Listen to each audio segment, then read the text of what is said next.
Cyber నేరగాళ్లు రోజుకో కొత్త విధానంలో మోసాలకు పాల్పడుతున్నారు. రాజస్థాన్కు చెందిన ఓ ముఠా యూపీఐ చెల్లింపులు తప్పుడు లావాదేవీలుగా ఫిర్యాదు చేసి బ్యాంకు నుంచి రీఫండ్ సొమ్మును కాజేస్తోంది. నగరంలో పలు ప్రాంతాల్లో బజాజ్ ఎలక్ట్రానిక్స్ను 4 కోట్లు మోసగించిన 13 మంది నిందితులను సైబరాబాద్ పోలీసులు అరెస్టు చేసి రిమాండ్కు తరలించారు.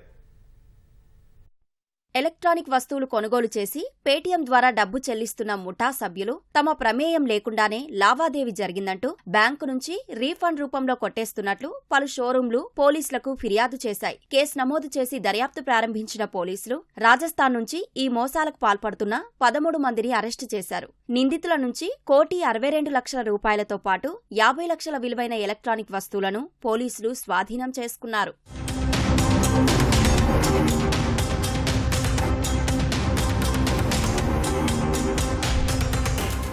రాజస్థాన్కు చెందిన 13 మంది ముఠాగా ఏర్పడ్డారు. 20 నుంచి 25 ఏళ్ల మధ్య వయసున్న నిందితులు బ్యాంకు లావాదేవీలు, నకిలీ ఫిర్యాదుతో చెల్లించిన నగదు రీఫండ్ పొందడంలో నైపుణ్యం పొందారు. మోసం చేయడానికి నగరంలోని పలు బజాజ్ షోరూంలను ఎంచుకున్నారు. ఈ ముఠా కేపీహెచ్పీ, మాదాపూర్, నార్సింగి, మధురానగర్, జడ్జర్ల పరిధిలో బజాజ్ షోరూంల్లో మోసాలు చేసినట్లు 10 కేసులు నమోదయ్యాయి. నిందితులు ఎక్కువగా ఫోన్లు, ల్యాప్టాప్లు, ఏసీ, టీవీ వంటి ఖరీదైన వస్తువులు కొనుగోలు చేస్తున్నట్లు దర్యాప్తులో తేలింది. నగరంలోని ఇతర ప్రాంతాల్లో ఇదే తరహాలో జరిగిన మోసాలపైన ఆరా తీస్తున్నామని పోలీసులు తెలిపారు. వీళ్ళంతా రాజస్థాన్ కు చెందినటువంటి అఫెండర్స్. హైదరాబాద్ సిటీలో మకాం వేసి బజాజ్ ఎలక్ట్రానిక్ షోరూమ్స్ ని టార్గెట్ చేసుకుంటూ కస్టమర్ గా ఎంట్రీ అయి అందులో విలువైనటువంటి గూడ్స్ ని పర్చేజ్ చేసి యూపీఐ పేమెంట్ స్కానర్ ని వాళ్ళ రాష్ట్రంలో ఉన్నటువంటి వీళ్ళ తోటి అఫెండర్స్ కి పంపించి అక్కడి నుంచి యూపీఐ పేమెంట్ చేసుకోవడం జరుగుతుంది. 1-2 డేస్ కి అక్కడ రాజస్థాన్ లో ఉన్నటువంటి అఫెండర్స్ ఈ యూపీఐ పేమెంట్ అనేది ఫ్రాడ్ పేమెంట్ అని యూపీఐ కి కంప్లైంట్ రైజ్ చేయడం జరుగుతుంది.